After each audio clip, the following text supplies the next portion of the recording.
오늘 우리에게 주시는 하나님의 말씀 창세기 16장 7절에서 16절까지 말씀입니다.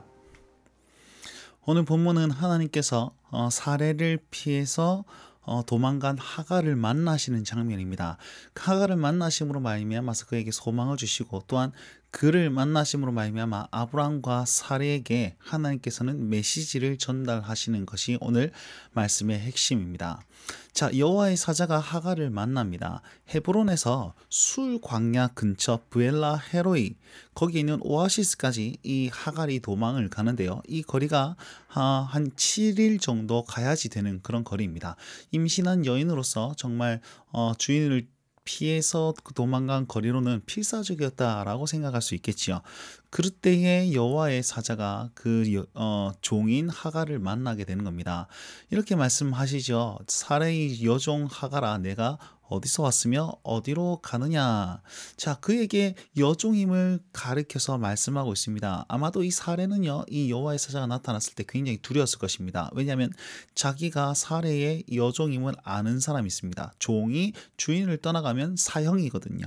자기를 죽이지 않을까 두려워했을 것입니다. 그럼에도 불구하고 그의 대답은요, 저는 나의 주인 사례를 피해서 이곳으로 도망왔습니다 라고 답변을 하지요. 자, 9절 말씀 보니까요, 내 여주인에게로 돌아가라, 내 수하에 복종하라, 이렇게 하나님의 사자가 말씀하고 있습니다. 자, 여기서 복종하다라는 단어는요, 어제의 말씀에 그 학대하라는 단어와 동일합니다. 다른 말로 하면 내 여주인에게로 돌아가서 그 학대를 받으라, 이런 의미를 포함하고 있습니다. 학대가 있더라도 그곳에서 네가 복종하라, 이렇게 얘기하는 것과 똑같습니다. 아니, 이제 너무 힘들어서 도망온 사람에게 그렇게 얘기할 수 있는 그 전의는 무엇일까요? 21장에 보면 하갈이요, 다시금 쫓겨납니다. 이스마엘과 함께. 근데 어차피 쫓겨나갈 지금 다시 돌아가라고 말씀하는 하나님의 사자의 의도는 무엇입니까? 몇 가지 의미가 있습니다. 첫 번째는요, 아브라함의 씨를 보존하기 위해서 하나님께서는 이렇게 역사하십니다. 어쨌든 이 하갈 역시 아브라함의 자손을 잉태하였단 말입니다.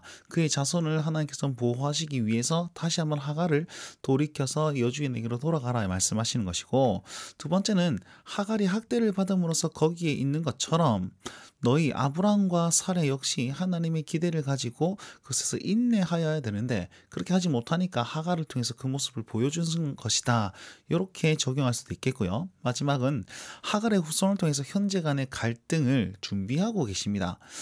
이스마엘과 이삭의 그런 계보가 쭉 이어져 가거든요. 그러니까 여인의 후손과 뱀의 후손에 대한 어떤 그림을 그려 나가야 되는데 지금 떠나서 저기 먼 곳으로 도망가 버리면 이 그림이 안 된다는 것이죠.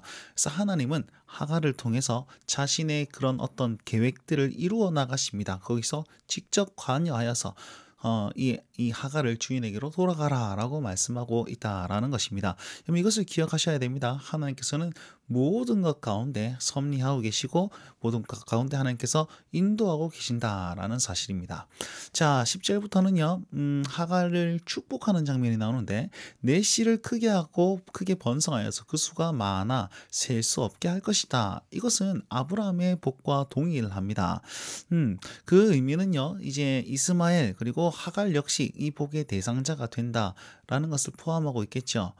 소망과 위로를 주는 겁니다. 그리고 두 번째는요, 아들을 낳으리니 이스마엘이라 하라, 이렇게 얘기를 하고 있습니다. 자, 앞에 10절 말씀에는 좀 더 먼 미래를 향한 하나님의 계획을 알려주셨고, 그 다음에 가까이에서는 아들을 낳을 것이고 그 아들을 이스마엘이라 하라, 이는 여호와께서 내 고통을 들으셨습니다 라고 부연 설명을 하고 있습니다. 이스마엘 뜻이 무엇일까요? 이스마엘 뜻은 하나님이 듣고 있다, 이런 뜻을 가지고 있습니다. 자, 하나님께서 너의 말을 듣고 있고 너와 함께하고 있다, 이런 메시지가 하갈에게는 소망이 되었겠죠. 그에 반해서 이제 그에 대해서 하갈은 하나님께 여호와의 이름을 나를 살피시는 하나님이다 라고 하나님의 이름을 말씀하고 고백합니다. 내가 어떻게 여기에서도 나를 살피시는 하나님을 배웠는고, 이렇게 설명하고 있는데, 한글 성경에는 내가 어떻게 여기에서 이렇게 되어 있는데, 히브리어 원어를 보면 여기에서도라고 얘기를 하고 있습니다. 이 말은 무슨 말이냐면, 거기에 헤브론에서도 하나님께서 역사하셨는데 여기에서도, 그리고 나에게까지 이렇게 역사하시는 하나님을 경험했다는 것입니다. 이 하갈이 아마도 아브람과 사라에게 역사하시는 하나님을 보았을 것입니다. 그렇다면 그 하나님이 나에게도 여기에서도 그렇게 역사하시는구나 라는 고백을 이렇게 나타내 보이고 있다라는 숨은 의미가 있다는 사실 한번 참고로 알아두시면 좋겠고요. 그래서 부엘라 헤로이, 이 뜻은 나를 지켜보시는 살아계신 이의 샘물이다 라고 얘기하고, 이 샘은 가데스와 베렛 사이에 있다라고 설명을 하고 있습니다. 자, 마지막 보시면 하갈이 돌아가서 아브람 곁에서 출산을 하게 됩니다. 그러니까 그 출산한 아들을 데리고 아브람이 그 아들의 이름을 이스마엘이라 하였다 이렇게 얘기했죠. 보십시오. 여호와의 사자가 하갈에게 이 얘기를 했습니다. 너의 아들을 낳을 것이고 이스마엘이라 하라고요. 그런데 아브라함이 그 이름을 짓습니다. 이 말은 어떤 의미냐면, 아브라함이 하갈에게 찾아오신 그 하나님을 인정하고 하갈의 그 고백을 이렇게 수용했다라는 것을 말씀하고 있습니다. 그래서 결국 하갈에게 하신 그 하나님을 받아들이고 또 하갈을 통해서 주신 메시지임을 고백하는 것이 이것이다라는 것이죠. 그전에는 어떠했습니까? 아브라함은요, 하갈을 찾으러 가려고 하지도 않고 종을 시켜서 그렇게 하지도 않았습니다. 하갈을 찾아간 유일한 사람, 유일한 존재는 하나님의 사자였습니다. 그런데 이제는 그 하나님의 모든 역사심을 인정하고 하갈에게 함께 하시는 그 하나님을 기억하고 그 아들의 이름을 이스마엘이라 하였다라는 것입니다. 그러면 이 하갈을 통해서 아브라함에게 주시는 메시지는 무엇입니까? 바로 이것입니다. 하나님이 듣고 있다, 이겁니다. 하갈, 이스마엘을 통해서 아브라함에게 하고 싶은 하나님의 메시지는 내가 듣고 있다. 그러니까 너희는 그냥 하갈을 통해서 자손을 이어가고자 하지 말고 하나님을 부르짖으라, 하나님을 의지해라, 하나님께 기도해라.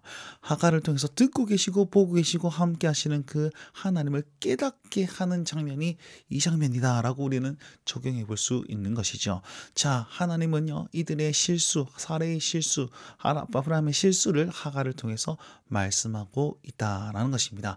지금도 우리 삶을 통해서 우리 삶을 인도하고 계시는 주님께서 곁길로 갈 때 바른 길로 인도해 주시는데, 우리는 귀를 막고 가고 있으면 우리는 그 헤아림을 헤아릴 수 없다라고 생각이 됩니다. 자, 오늘 하루 나의 삶에서 무엇이 옳고 무엇이 그르며 무엇이 하나님께 영광이고 무엇이 나의 유익이 될 것이며 무엇이 죄의 길로 가고 있는지, 이런 걸 잘 판단하면서 나의 유익이 아니라 하나님의 영광, 하나님의 뜻대로 살 수 있는 그런 지혜로운 삶을 살 수 있으면 좋지 않을까, 그렇게 생각해 봅니다. 오늘도 이 말씀 붙들고 주님과 함께 동행하십시오. 날마다 주님과.